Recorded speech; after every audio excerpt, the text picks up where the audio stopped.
Ready? Hi, my name is Angeline Avion. I'm a fashion merchandising student here at Texas State with a minor in business administration. My name is Alyssa Reed. I am a fashion merchandising major here at Texas State with a business administration minor, and I am a junior this year. Hi, my name is Courtney Ruth. I'm a consumer affairs major and fashion merchandising minor, and I'm a senior here at Texas State. Good afternoon. My name is Daisy Martinez, and I am a fashion merchandising and marketing double major at Texas State University.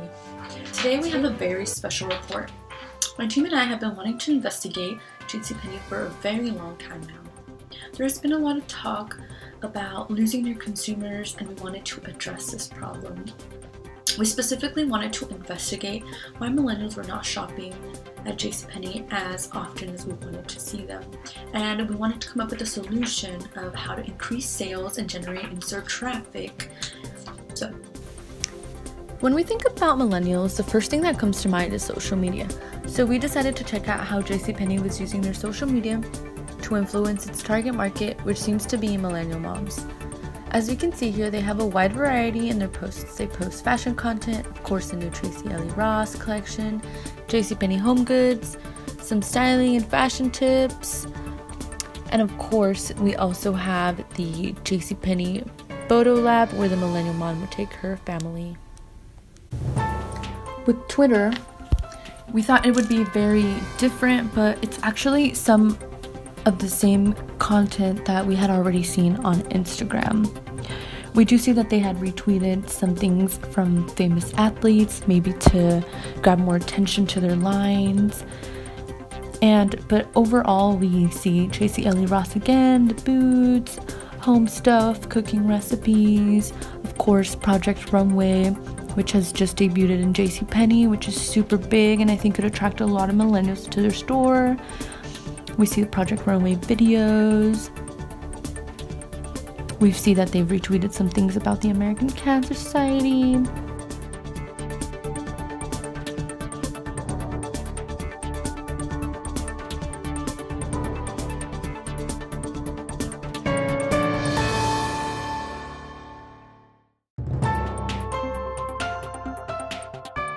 Now, the cool thing about Twitter is that you can totally see the tweets they've had and the replies and all the tweets they've replied to.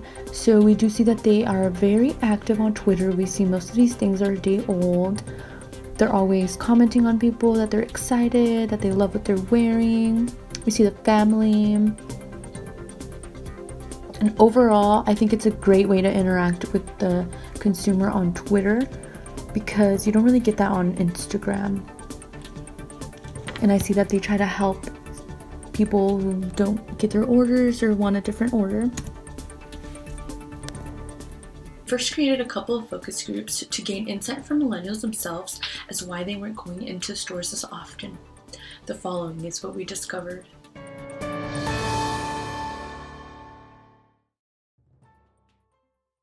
And which one would you rather purchase and where?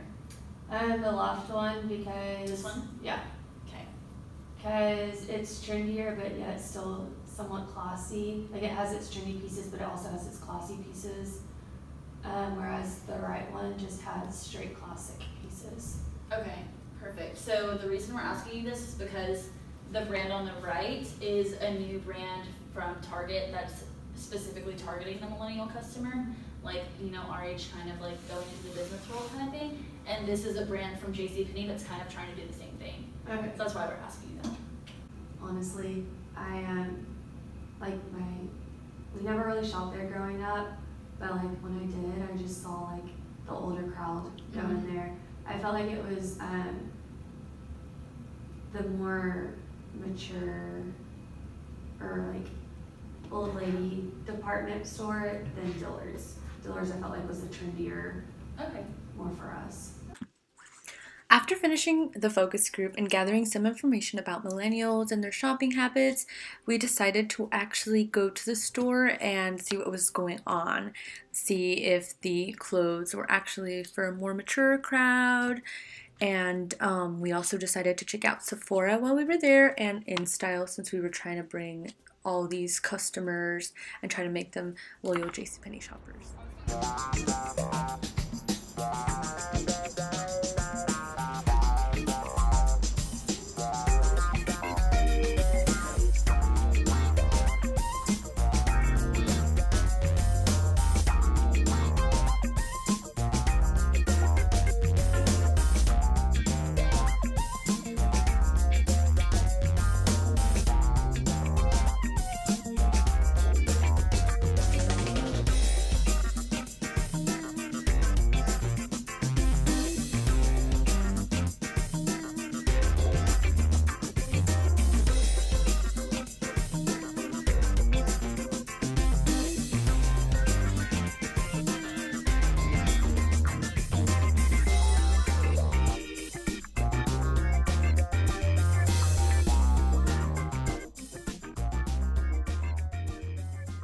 We don't know where the salon is at.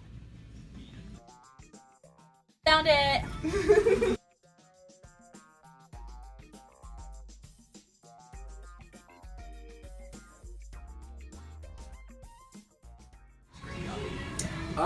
That usually kind of varies between, I want to say, early 20s to about mid 30s.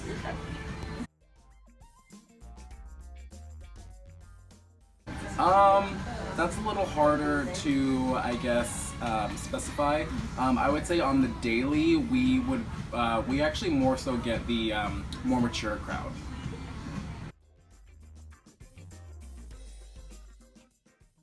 I would definitely say the services, because what's more trending these days is like balayage, the two different tones, hair colors. As you can see, hair colors like mine, that's something that really draws in the younger crowd.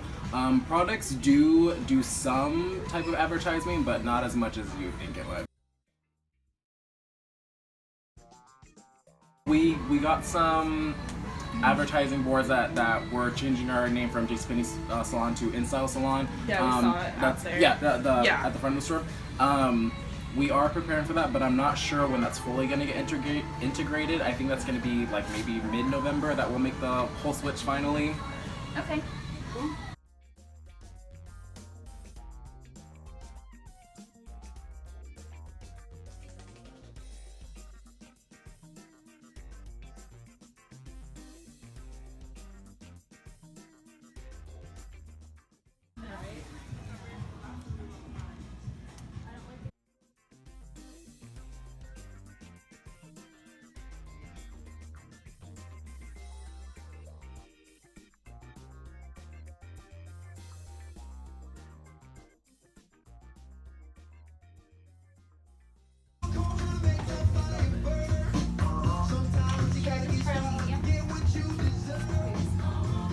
Where's the business stuff? I don't see any business stuff in the junior section. Look at this cute dress I found, y'all.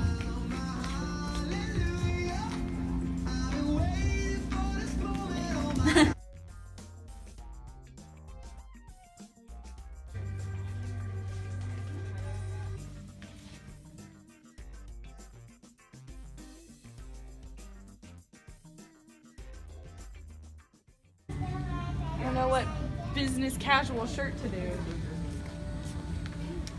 Maybe this. This looks too big for me though. So I finally found a skirt that I kind of like, but I can't find my size. Oh no.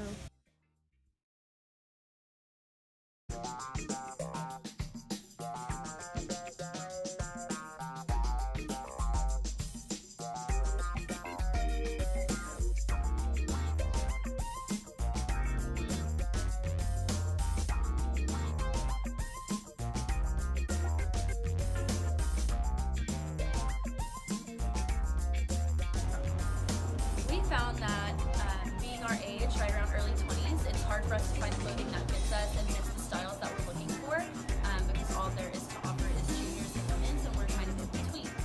So we decided to start a new private label clothing line for JCPenney called Totally 20s. Totally 20s would be marketed towards people our age, obviously early 20s, coming and trying to start their lives in the real world and getting a career started and all of that. It will feature trendy styles, but also basic styles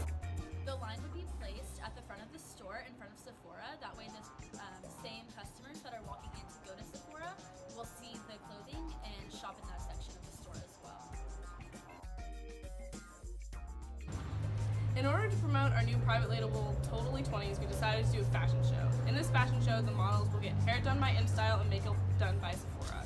The location will be in the Dallas flagship and promoted via Facebook Live and YouTube Now. We have decided to come up with a strategy to better market our clothing line and fashion show towards millennials. Our plan is to do this through social media such as Snapchat and Instagram, who are the most popular social media platforms for millennials and Gen Zers, and also Facebook and Twitter so we can reach a broader audience. Social media influencers in our marketing strategy, such as beauty and fashion YouTubers and bloggers who could control our JCPenney Snapchat for the night and showing behind the scenes footage of the fashion show, and also promote the fashion show through their own social media platforms. We expect to have a great return on investment for our clothing line Totally 20s.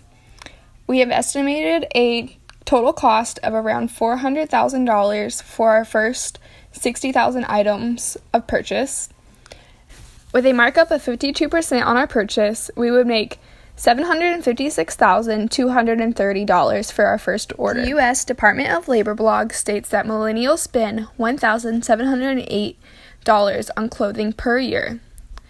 Assuming we can bring in 10,000 millennials and they will spend about 8% of their annual budget on our brand, we could bring in $1,500,000 per year, which could be used to expand our clothing line.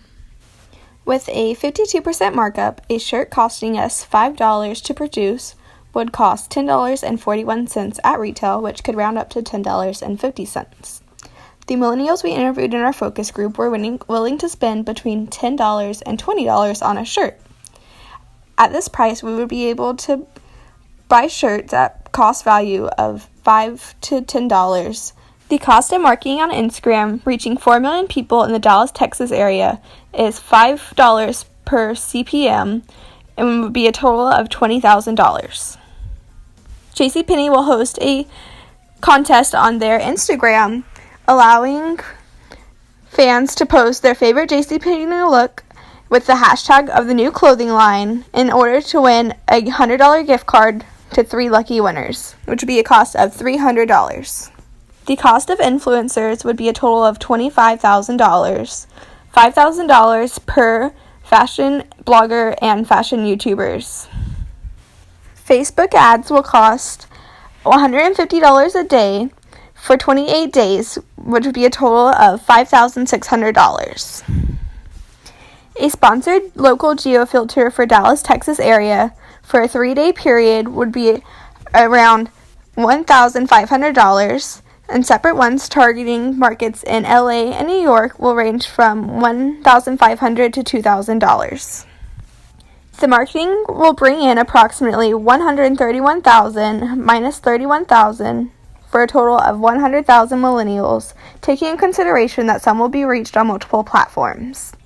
If 10% of the 100,000 millennials and Gen Zers attracted into the store make a purchase of at least $50 3 times a year, we would attract $1,500,000 a year in sales from marketing. The average millennial has $7,840 in discretionary income after bills, rent, etc. Annual income on average for a millennial is $26,000. Of course, this could be done on greater scales to increase overall profit.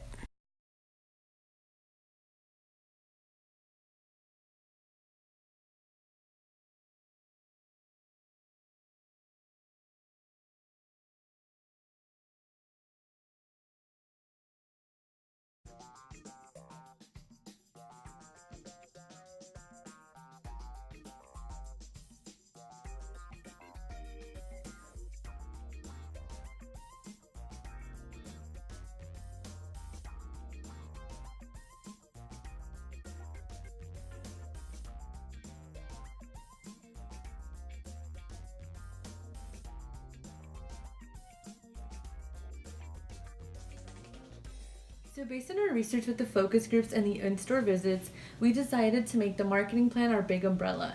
And within that umbrella, we would have the new clothing line, Totally 20s, and the fashion show, but they could also be separate plans. Thank you for watching this episode of Fashion Investigators. Reporting were House of Dax. See you next time.